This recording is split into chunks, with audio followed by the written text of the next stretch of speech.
విదేశాల్లో చదవాలనుకుంటున్నారా? అయితే విదేశ్ కన్సల్ట్ ని సంప్రదించండి. ఏపీలో కూటమి ప్రభుత్వం అధికారంలోకి వచ్చాక 5 ఏళ్లుగా ఇబ్బందులు పడుతున్న అమరావతి రైతులకు వరుసగా శుభవార్తలు చెబుతోంది. ఇప్పటికే అమరావతి రైతులకు గతంలో కేటాయించిన ప్లాట్ల రిజిస్ట్రేషన్తో పాటు ఇతర సాయం కూడా అందిస్తోంది. ఇదే క్రమంలో తాజాగా ప్రభుత్వం మరో కీలక నిర్ణయం తీసుకుంది.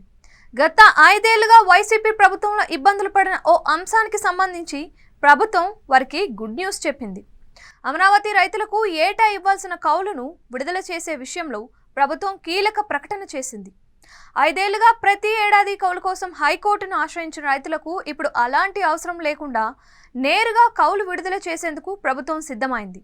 వచ్చే నెల 15 కల్లా అమరావతి రైతులకు ఇవ్వాల్సిన వార్షిక కౌలును విడుదల చేస్తామని ప్రభుత్వం ప్రకటించింది. ఈ మేరకు మున్సిపల్ మంత్రి నారాయణ సమాచారం ఇచ్చారు. అమరావతి రైతులకు ఏడాది ఇవ్వాల్సిన కౌలు మొత్తాన్ని విడుదల చేసేందుకు సీఎం చంద్రబాబు అంగీకరించినట్లు మున్సిపల్ మంత్రి నారాయణ ఓ ప్రకటనలో తెలిపారు. ఈ మేరకు రైతుల సమస్యల పరిష్కారానికి సైతం సిద్ధంగా ఉన్నట్లు ఆయన వెల్లడించారు. దీంతో వచ్చే నెల 15 కల్లా రైతుల ఖాతాల్లో నేరుగా ఈ కౌలు మొత్తం జమ కానుంది. గతంలో అమరావతి రాజధాని కోసం భూములు ఇచ్చిన రైతులకు ఏటా వార్షిక కౌలును ప్రభుత్వం చెల్లిస్తోంది.